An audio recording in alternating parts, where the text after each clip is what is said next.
11 অধ্যায় 15 নম্বর শ্লোকে যখন বলছেন আত্মজ্ঞানীর লক্ষ্য হলো কেউ কষ্ট দিলেও তিনি তার উপর রাগ করেন না, কেউ সেবা করলেও অতি যত্নে প্রসন্ন হয়ে ওঠেন না, সুখে দুঃখে একরকম থাকেন। আত্মজ্ঞানী সমদৃষ্টি সম্পন্ন, তিনি সর্বদা অন্যের ব্যাপারে মৌন থাকেন। আত্মজ্ঞানী সৎ বা অসৎ কোনো কাজে লিপ্ত হন না। বাইরে থেকে তাকে জড় ব্যক্তির মতো মনে হয়, অন্তরে তিনি আনন্দে পরিপূর্ণ হয়ে থাকেন।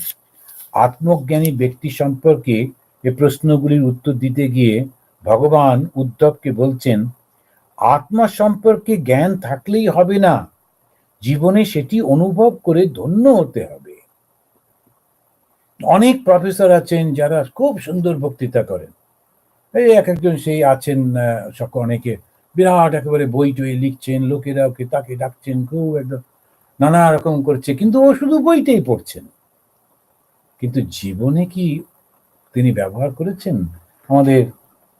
আমাদের যারা সিনিয়র তাদের মুখে শুনেছি, আমরা তাকে পাইনি। একজন বিখ্যাত পণ্ডিত, তিনি পড়াতে আসতেন আমাদের ট্রেনিং সেন্টারে ব্রহ্মচারীদের, এসে ঘরে ঢুকেই, ক্লাসরুমে ঢুকেই খুব প্রণাম করতেন। তখন কেউ কেউ বলেছেন, স্যার আপনি এত বড় পণ্ডিত, এত বিদ্বান, আমাদের শিক্ষক, আমাদের প্রণাম করেন কেন? তখন উনি বলেছিলেন, দেখো বাবা, এইটা না আমি শুধু পড়েছি, এটা তোমাদেরকে একটু বোঝাতেও পারি, পড়াতেও পারি, কিন্তু এটা আমি জীবনে অভ্যাস করিনি, আর তোমরা করছো জীবনে অভ্যাস, তাই তোমাদের প্রণাম করছি। তো জীবনে অভ্যাস করার একটা বড়, এখানে কৃষ্ণটাই বলতে গিয়ে বলছেন, শব্দ ব্রহ্মণি নিশ্চাত না নিশ্যায়াত পরে यदि শ্রমস্তস্য শ্রমফলো হি অধেনুম ইব রক্ষতঃ, অধেনুম ইব রক্ষতঃ।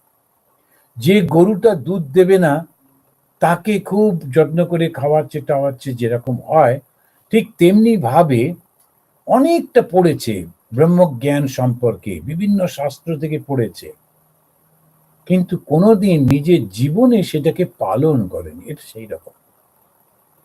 স্বামী বিবেকানন্দ বলছেন, one ounce of action is much greater than tons and tons of talks. কথাই বলে চলেছে, কথাই বলে চলেছে, বিরাট বিরাট সমস্ত, কিন্তু জীবনে নিজে কিচ্ছু করেনি, নিজে সেটা পালন করে না, কারণ সেটাতে কি লাভ? সেই জন্য শাস্ত্র পড়া মানে জীবনে ব্যবহার করতে হবে, সেটাকে পড়ে জেনে বুঝে বিচার করে এইবারে সেটাকে অ্যাপ্লাই করতে হবে। এখন ঈশ্বরই সত্য, জগতের বাকি সব কিছুই অনিত্য বা মিথ্যা, এই সত্য ভারতীয় আধ্যাত্মিকতা, ভারতীয় জীবন ও সংস্কৃতির প্রতিটি স্তরে স্তরে রয়েছে। ভারতের যে ইতিহাস, রামায়ণ এবং মহাভারত, এই ঘটনাগুলির বিবরণের সঙ্গে সঙ্গে আধ্যাত্মিক উপদেশ নির্দেশ ছত্রে ছত্রে রয়েছে। বিদেশিরা বুঝতে পারে না, তাই তারা রামায়ণ মহাভারতকে বলল যে এটা একটা বিরাট বড় গ্রন্থ, সুন্দর গ্রন্থ, ইলিয়ড ওডিসির মতো, কিন্তু তা নয়। রামায়ণ মহাভারত ভারতের ইতিহাস, এতে একেবারে বংশ সেই রয়েছে। পুরাণ মানে হচ্ছে ইতিহাস, সমস্ত বংশ কবে কোন কে ছিল সব দিচ্ছে। তার সঙ্গে সঙ্গে ভারতের বৈশিষ্ট্য হলো ধর্মটাকে যোগ করে দেবে। সেই জন্যে, তার কারণ জানে এই জগৎটা তো মিথ্যা। প্রথমেই সে কত হাজার বছর আগে একেবারে ঋগ্বেদের সময় ঋষিরা এটা বুঝে ফেলেছেন, সত্যটা আবিষ্কার করেছেন। একম সৎ বিপ্রা বহুধা বদন্তি, ঋগ্বেদের কথা। সে কত যুগ আগে ওটা আবিষ্কার করেছেন, বুঝেছেন। সাধারণ মানুষকে বোঝাবার জন্যে যত নাটক হচ্ছে, গল্প হচ্ছে, কাহিনী হচ্ছে, পদ্য হচ্ছে, ইতিহাস হচ্ছে, সব কিছুর মধ্যে ধর্মটা আসল। কেন? বাকিগুলো তো থাকবে না। তাই মানুষ হয়ে যখন জন্মেছ, মানুষের সমাজের মধ্যে রয়েছ, শুধু দুটো খাবো আর এর সঙ্গে ঝগড়া করবো আর ওর সঙ্গে একটু ভাব করবো আর একদিন মরে যাব? না না না, সেখানে আত্মজ্ঞান লাভ করতে হবে।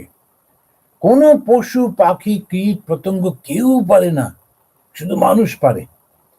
এবারে সেই মানুষের জন্ম পেয়েছি, সেই জন্যে সমস্ত ঋষিরা, শিক্ষকরা তারা প্রাণপণে চেষ্টা করছেন যাতে এইটা শিক্ষাটা দেওয়া যায়, যাতে সে ওই ঈশ্বরের দিকে, ভগবানের দিকে, দেবতার দিকে যেতে পারে, নিজেকে জানতে পারে।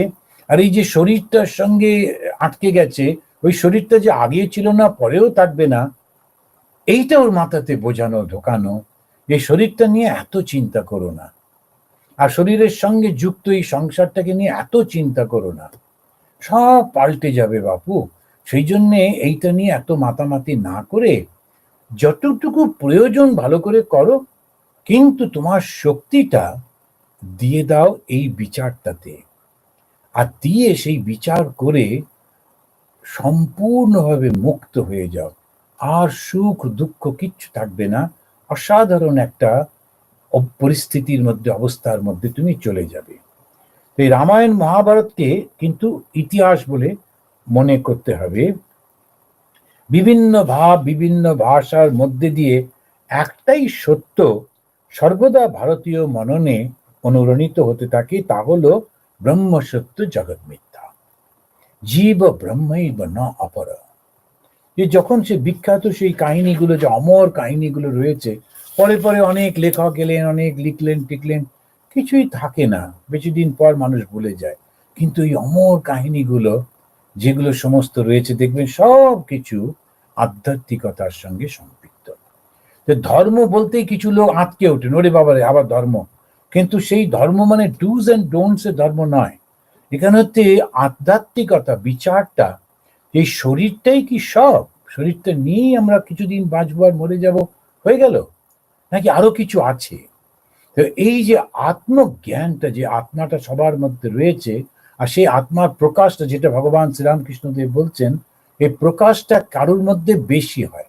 একদল লোক ভগবানকে প্রণাম করছে, তখন ঠাকুর বলছেন ঈশ্বরকে প্রণাম করো, তিনি নিজেই স্বয়ং ঈশ্বর, ঈশ্বরকে প্রণাম করো।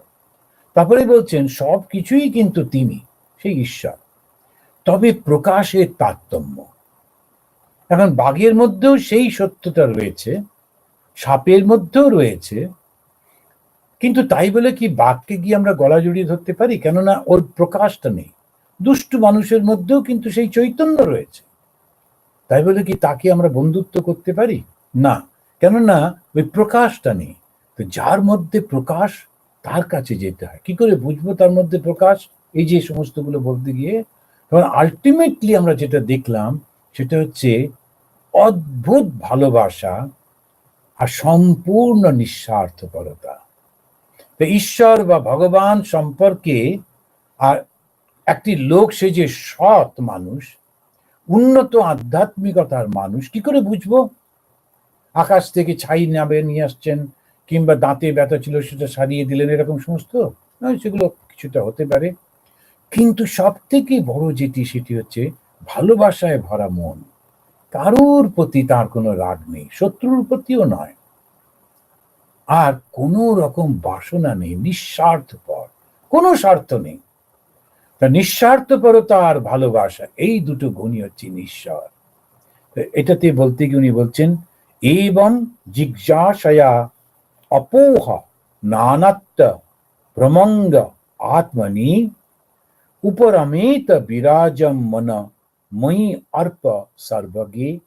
ভগবান শ্রীকৃষ্ণ বলছেন বিচারের মাধ্যমে, এবং জিজ্ঞাসয়া অর্থাৎ বিচার করে করে, কেউ বললো সঙ্গে সঙ্গে মেনে নিতে হবে তা না, বিচার করে করে, নানাত্ব, এবারে বলছেন অপোহ, অপোহ মানে তুমি ত্যাগ করে, তারপরে নানাত্ব ভ্রমঙ্গ আত্মনি, ভ্রমম, ভ্রম যেটা, ভ্রম মানে যে ভ্রান্তি, আত্মনি উপরমিত বিরাজম মনা, এবং দূর করতে হবে কি? বিচারের মাধ্যমে আত্মার নানাত্ব যে ভ্রম, আত্মা বিভিন্ন নামে রূপে, না এটা ভ্রম, আত্মা একটাই, ইলেকট্রিসিটি একটাই, কখনো টিউবলাইটে, কখনো বাল্বে, কখনো কম্পিউটারে, কখনো টেলিফোনে, বিভিন্ন নামে বিভিন্ন রূপে, ইলেকট্রিসিটি তো একটাই। ঠিক তেমনি ভাবে আত্মা একটাই, বিভিন্ন নাম আর রূপে, এইটাকে দূর করে পবিত্র মনে সর্বব্যাপী আমাতে সর্বজ্ঞময়ী, সর্বব্যাপী আমাকে ধারণ করো। অর্প, অর্প মানে ধারণ করে, সমস্ত প্রকার জাগতিক ক্রীড়া থেকে মুক্তি লাভ করো। উপায়মেতা, জগতে সবকিছু করছি বটে, কিন্তু আমি বদ্ধ হচ্ছি না। তো এইটা হচ্ছে জ্ঞানযোগ। এরপরে তিনি কর্মযোগের কথা বলবেন, ভক্তি যোগের কথা বলবেন। আমার খুব ভালো লাগলো আপনাদের সঙ্গে এই কথাগুলো সব বলতে পারলাম। তা ভগবান তিনি আজকে ওই যে প্রশ্ন করেছিল যে একই শরীরের মধ্যে একজন বদ্ধ আর একজন মুক্ত, এরকম কি হতে পারে? বলে হ্যাঁ, হতে পারে। কেন না, যদি তুমি নিজেকে বদ্ধ মনে করো তাহলে বদ্ধ, যদি তুমি নিজেকে মুক্ত মনে করো তাহলে তুমি মুক্ত। তুমিই তো ঢাকা দিচ্ছ আর তুমিই তো সরিয়ে দিচ্ছ, শুধু তোমার উপর নির্ভর করছে। তাহলে আত্মজ্ঞানী যিনি, তিনি কি আত্মজ্ঞান লাভ করে সঙ্গে সঙ্গে মরে যান? তা কেন, জগতেই থাকেন, কিন্তু খুব তার এইটা মনের মধ্যে থাকে, এই যা কিছু দেখছি সব কিছু টেম্পোরারি, দুদিনের, ওইগুলোর মধ্যে জড়ান না, কিন্তু খুব এনজয় করেন। এই ঘুরে ঘুরে সব দেখছেন দেখছেন, সমস্ত কিছু সব এনজয় করছেন, কিন্তু ওর মধ্যে জড়ান না। এইটাই হচ্ছে যে সিক্রেট। তারপরেই বলছেন ওই আত্মাকে বিভিন্ন জনের মধ্যে প্রকাশিত দেখছো, যেটা এই 11 নম্বর অধ্যায় 21 নম্বর শ্লোকে বলছেন, ওই ভুলটা করো না, সব কিন্তু সেই ঈশ্বরের বিভিন্ন প্রকাশ। যেই এইটা মনে হবে তখন সবার প্রতি একটা ভালোবাসা আসবে, আর ওই ভালোবাসাটা যেটা সমস্ত জগৎটাকে আলিঙ্গন করছে, সেটাই যদি একবার অন্তরের মধ্যে এসে যায় তাহলে সেই মানুষটাই ঈশ্বর হয়ে যায়। তাহলে আজকে আমরা এই শেষ করি এবং ওই ভগবানকে প্রণাম করে শেষ করছি। यं ब्रह्मा वरुणेन्द्र रुद्रमरुत स्तुन्नन्ति दिव्यैस्तवैः वेदैः साङ्ग पदक्रमोपनिषदैः गायन्ति यं सामगाः ध्यानावस्थित